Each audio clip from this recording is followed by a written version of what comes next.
Ladies and gentlemen, welcome back to Dungeon Fog once again, and in this video, we are going to be looking at one of my personal favorite features of the program, and that is the dynamic lighting.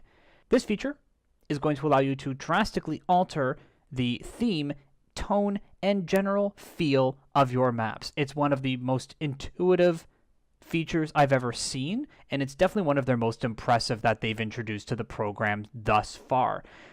So to show you a little bit about how this works, what I'm first going to direct your attention to is the little sun symbol that actually opens up the dynamic lighting. Now, this is the view that we've seen for pretty much all of my tutorial videos so far. There's a number of light sources popping up, but nothing's really actually interacting in a way that's going to show you how dynamic lighting works. Well, that's because I've chosen to hide all the lights. By default, any asset in Dungeon Fog that's listed as a lit source, so this applies to your lit torches, your lit candles, your lit lanterns, any type of fire source, are all considered light sources by default and are enabled when you select them on your map. By choosing to hide or reveal all of your dynamic lighting changes, it drastically alters how your map appears. From there, you'll notice that there are a couple of sliders that can change the stage lighting.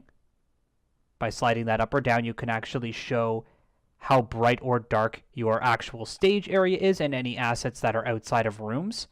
And one of the cool features about this is you can actually see any assets that are being cast in light actually are still visible.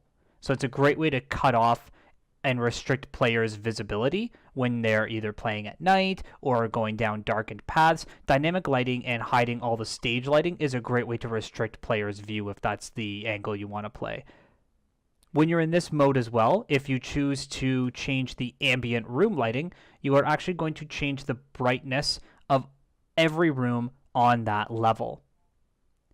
If you wanted to dial down a little bit deeper and actually change specific lighting for rooms, all you have to do is simply select a room, and then it brings up the selection section down on the bottom, where you can adjust the ambient lighting of the selected room. And you can actually also select whether or not this room is going to block light or allow light to pass through its walls. So to show you how this works, I will click off for a second and show you how all the lighting from all these torches and lanterns are being confined within the stables area. If I were to click this selection again and remove the block lights feature, now all of that lighting around the walls and areas surrounding the stables are now visible. The program defaults walls to block light inherently. So if you're wanting light to pass through, please make sure to deselect the blocks light feature. Otherwise, you're going to be putting rooms down and walls down, and light is going to be confined within the walls that you place. Down here, looking horribly out of place, is a light source, a prop, and a second prop. And what I'm actually going to use this as an example for is to show you how the actual lighting and shadows work with dynamic lighting itself. So, starting with our light source, what we can choose to do is whether we enable or disable it as a light source. And again, as I mentioned earlier, any type of lit asset or fire will be enabled as a light source by default.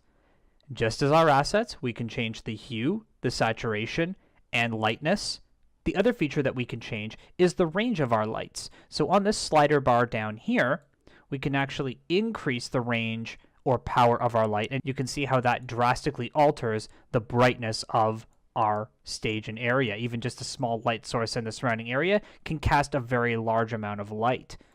The prop shadows feature works similarly to the drop shadows feature on an asset. So if I were to click on an asset, let's say, and have it drop its shadow, well, it creates a larger bounding box for the object, whereas the prop shadows feature for a light source does not alter it. But essentially what that does is that means that this asset is casting a shadow itself, but in relation to other light sources, it's not really going to matter that much. Really, what's going to affect whether or not this object casts a shadow is the light receivers area. And to show you exactly how that works, we're going to click on the barrel instead. So I'm going to have it cast a shadow. And you can see that it now has blocked the light source in relation to how close it is. So as the object is closer to the light source, the shadows grow larger, and as you move further away, the shadows grow smaller. They actually also move around in relation to the object as well, allowing you to cast shadows back in relation to where you are with your light source. How these object shadows interact with other objects is down here in the light receiver's selection. So we'll just move this back over here like so. And we'll click on this pillar. Well, it's not casting a shadow itself. I can enable it to cast a shadow, but it's further away from the light source right now, so it's not really going to matter that much. So I won't have it cast a shadow. It's also not a light source, even though I could make it one. But what I want to show you here is how these light receivers are going to interact with each other. When you select an object, if you have the feature over here as the light receiver as set to none, it will be masked entirely by the object that's casting a shadow on it. So as you can see here, this barrel is casting a shadow on this pillar, and this pillar is completely masked by the shadow of the barrel in front of it. However, if I select flat, you can see that the area up here on the top left-hand corner is not being affected by the shadow of the barrel, so it can still be visible.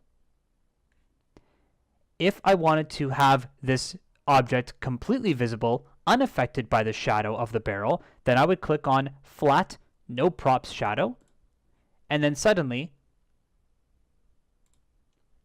my object is now much brighter, which means it's actually not being affected at all by the shadow cast by the barrel, which is a great way to indicate the height of an object. This is probably the most intricate and difficult part of dynamic lighting. When you get to how shadows interact with each other, it can be a little bit more complicated. So if you have any questions, again, let me know in the comment section below, and I'll be sure to touch base with you guys and maybe give you a more in-depth explanation as to exactly how these objects are interacting with each other.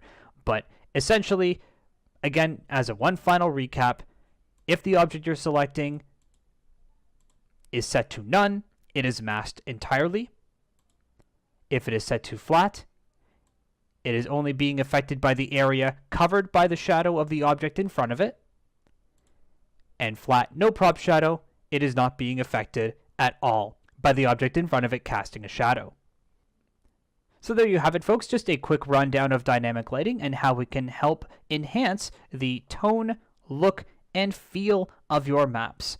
By all means, leave any notes or questions in the comment section below, and I will get back to them as soon as possible. And I will see you all in the next video.